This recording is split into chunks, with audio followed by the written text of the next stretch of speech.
Et alors, comment y vont les rouquins? Alors, petite vidéo aujourd'hui qui m'a été inspirée avec une conversation que j'ai eue en privé avec un ami qui m'a posé une question sur un investissement et je lui ai fait un podcast de 4 minutes sur WhatsApp et donc je me suis dit que ça serait intéressant que je vous l'explique à vous aussi. Comme ça, ça permet éventuellement à certains d'avoir un autre avis. Alors, il m'a posé la question de ce que je pensais de l'investissement dans le luxe. Alors, petit disclaimer, j'ai un peu d'investissement dans le luxe qui est du LVMH que je regrette amèrement.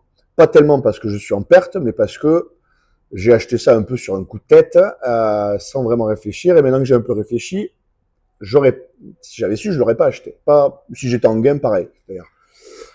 Et donc, je ne peux pas attendre le moment où je vais revenir éventuellement en gain sur cette position pour m'en débarrasser.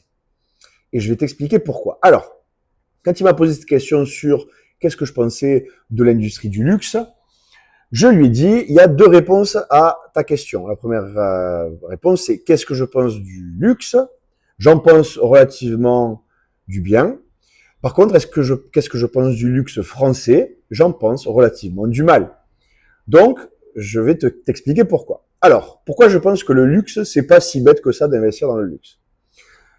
Nous vivons actuellement à l'échelle mondiale dans un Ponzi socialiste. Et l'avantage de ce Ponzi socialiste, c'est que il enrichit les riches et appauvrit les pauvres. Alors là, tous les socialistes, ils vont faire des AVC, c'est pas grave, ils ne comprennent pas comment ça fonctionne. Mais grosso merdo, il y a un mécanisme qui s'appelle l'effet cantillon et qui enrichit le riche qui dispose des actifs et appauvrit le pauvre qui ne dispose pas d'actifs et qui ne dispose d'ailleurs que d'épargne. C'est finalement un transfert de richesse entre l'épargnant et le détenteur d'actifs. Ça s'appelle l'effet cantillon et j'invite tous les socialistes à googler ce que c'est et à toi aussi, si t'es pas socialiste, à googler ce que c'est. Mais c'est grossièrement un transfert de richesse par l'impression monétaire. Donc, on a ce premier levier-là qui permet aux riches de s'enrichir. Et puis, le riche, il s'enrichit aussi d'une autre façon.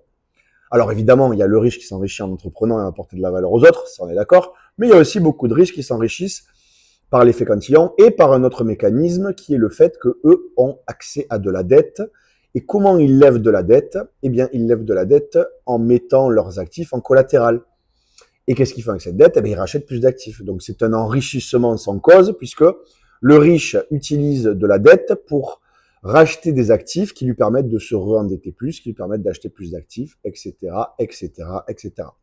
Il y a notre ami Bernard Arnault qui avait, il me semble, acheté Sephora de cette façon.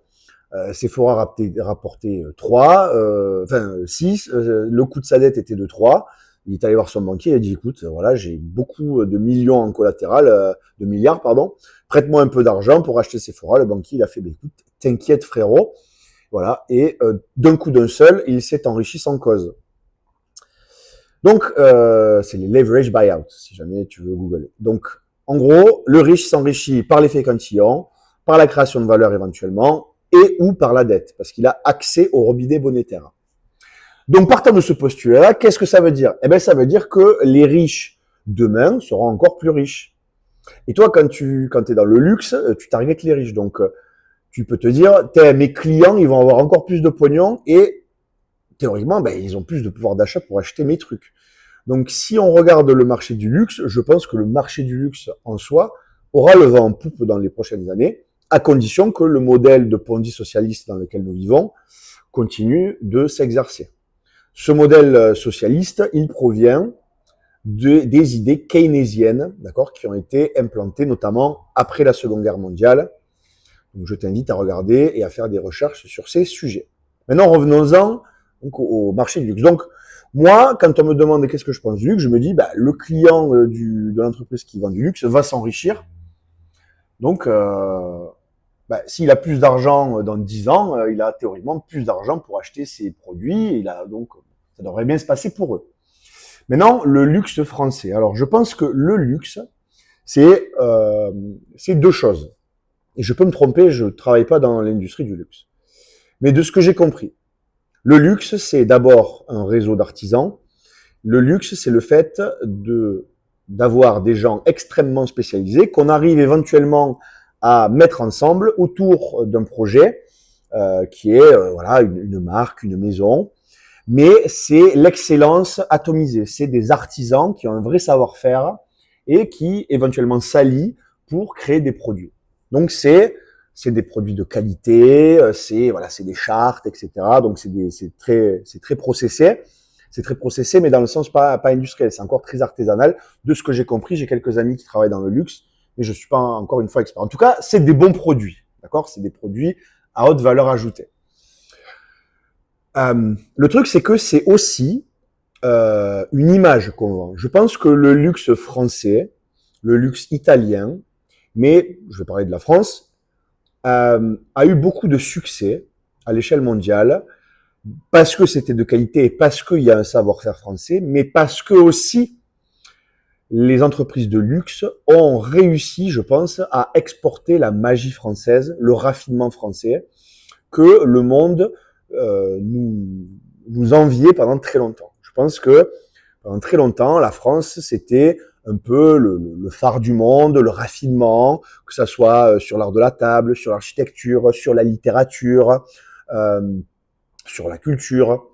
Bref, la France, ça faisait un peu rêver tout le monde. Et je pense que ça n'est plus le cas, ou en tout cas, ça n'est plus le processus d'aujourd'hui. Je pense que aujourd'hui, la France, elle a une image qui se dégrade rapidement à l'échelle mondiale. Moi, ça fait 10 ans que j'habite en dehors de la France.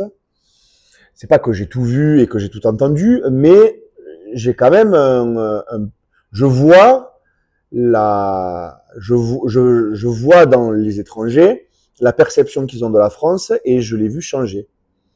Et je pense que ça va continuer. Je pense que le monde admire de moins en moins la France, tout simplement parce qu'il y a aussi de moins en moins à admirer. Il faut aussi qu'on se regarde nous aussi en face, les Français. Ça fait quand même moins rêver la France. C'est quoi? C'est les croustilles. Qu'est-ce que c'est là? J'ai vu là, les croustilles, les trucs, la bouffe croustille. Que quand t'avais du Paul Bocuse et du Maïté qui coupaient des canards à la télé, quoi.